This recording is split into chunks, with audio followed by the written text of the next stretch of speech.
Vous êtes sur WAB Info Télévision, vous êtes les miens informés.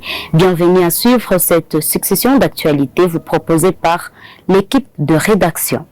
Une panique totale dans les chefs de la population s'est observée depuis la matinée de ce jeudi 23 janvier 2024 à cause d'un déplacement massif de la population ayant fui les affrontements opposant les éléments du mouvement du 23 mars et les forces armées de la République démocratique du Congo. Et cela a fait à ce que la population soit en panique générale.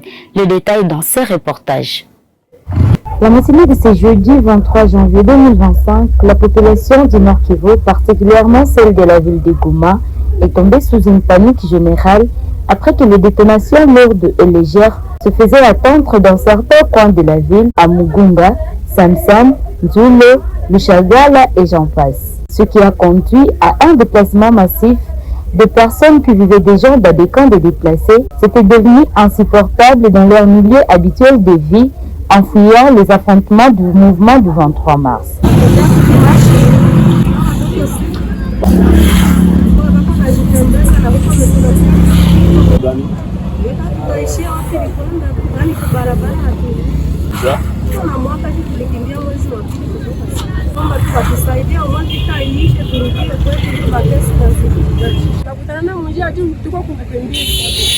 Ukimbizi tunatoka mungambi hapa kusamusamu, tuko wakimbizi na tuko na mwaka moja pale hatuyapokeaka na mwaka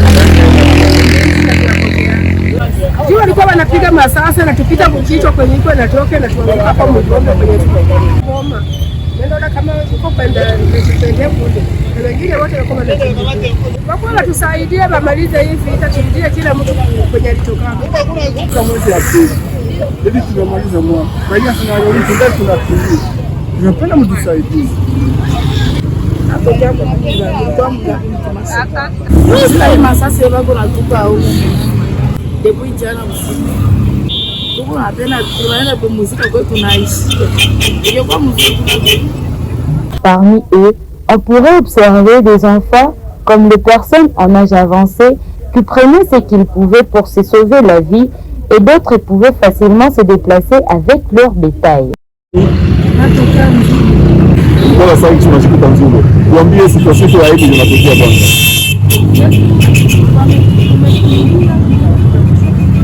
Mabomba ndipo na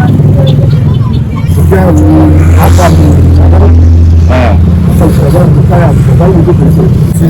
kimbia tu sio kwenda ishi wote kayote inakomboka kai autorité ça y aller on va gouvernement ndio nitawaambia message gani nitakuwa na kupapatia sasa hii basi ni kutusaidia tu, ni kutusaidia hii vita inaisha tunarudia kunyumba tunarudia. Signalant que cette panique a paralysé les activités commerciales comme éducatives, ce qui pourrait s'observer dans la ville de Goma et ses environs. Toujours dans le même angle de la guerre, malgré l'avancée des rebelles du mouvement du 23 mars dans la province du Nord Kivu, nos vaillants soldats, les forces armées de la République démocratique du Congo, en appui avec le Wazalendo, se comportent mieux sur les lignes de front. Le lieu à Sake, l'un de nos confrères s'est rendu sur terrain pour s'acquérir de la situation. On l'écoute. Wale ni majeshi wa FARDC ambao wanakuwa wakipiga adui sehemu za huko Sake. Hiyo ni mizinga na kombora kubwa kubwa ambazo zinakuwa nafasi. Adui hiyo amepigwa kabisa huko juu. Ona jinsi anapigwa sana. Tunampiga huyo adui ambaye kabisa anakuwa kidhibiti sehemu mbalimbali. Hawa majeshi wazalendo majemadari jambo. Hali namna gani huko mbele? Iko tutarudisha hali kama nzuri. Tunaona kabisa nyinyi wote mmejitenga sawa sawa? Ndio tunajitenga bila shida. Sasa tutarisha kumpiga mzuri. Najua kama adui hana nguvu sasa, kwa nini mtampiga sehemu gani? Adui hana nguvu tu, tunaacha fika tuko tunamfuata, tunataka turekipere mwingine yote mzima. Sasa tunakaribia basi wote kwanza wanafika hapa kwa kambi. Nasikia silaha kunapiga, ni silaha gani? Ndio hii ni silaha kabambi, miaya yetu iko inapiga. Na wengine wanapiga kule juu. Yaani adui iko napata moto kabambi sana. Adui anapata moto. Asante sana jamaa. Ndio adui anapata moto. Asante sana. Napigiwa basi yote tuko tayari kumpiga. Asante. À tous les gestionnaires des écoles publiques comme privées, je vous demande sur instruction de la hiérarchie de libérer tous les élèves et demande ainsi aux parents de venir récupérer leurs parents. C'était le communiqué du Proved Nord Kivu au vu de la situation sécuritaire qui sévit dans l'est du pays. Patient Rafiki, président du CINEP Nord Kivu, nous explique le motif en saluant cette décision devant notre caméra. Il s'est exprimé.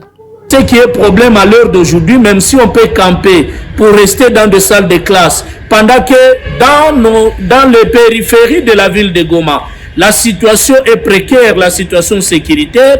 D'abord, c'est exposer les enfants parce qu'on ne sait pas ce qui pourra arriver d'un moment à l'autre. D'aider l'enseignant lui-même n'est pas stable en classe parce qu'il est en train de réfléchir comme tout humain par rapport à sa situation de la sécurité dans sa famille. Et donc, pour ne pas laisser cette psychose, même au sein des classes, des salles de classe, je crois que les autorités de la province ont jugé utile de demander aux écoles de faire retourner les enfants à la maison jusqu'à ce qu'il y aura stabilité sécuritaire, parce que là où il y a l'insécurité, rien ne marche, ni le commerce, ni l'éducation. Et donc, cela est indépendamment de notre propre volonté. C'est une situation de force majeure qui nous impose que nous soyons à la maison. Et c'est parce que chez nous, nous prenons seulement des mesures, nous prenons des décisions sans de mesures d'accompagnement. Vous comprendrez qu'à un certain moment, c'était un souhait de développer le système éducatif en situation d'urgence pour les enfants dans des milieux pareils, et surtout là où il y a de l'insécurité, pour des zones à accès difficile. Il était même question de développer le système d'enseignement à distance avec des moyens que vous avez, des moyens technologiques. Et donc, ce qu'on peut suggérer à l'heure d'aujourd'hui est que la province, qui est sous menace de l'insécurité, puisse développer encore ce système d'enseignement à distance pendant que nos enfants seront à la maison en train d'attendre la stabilisation de la sécurité.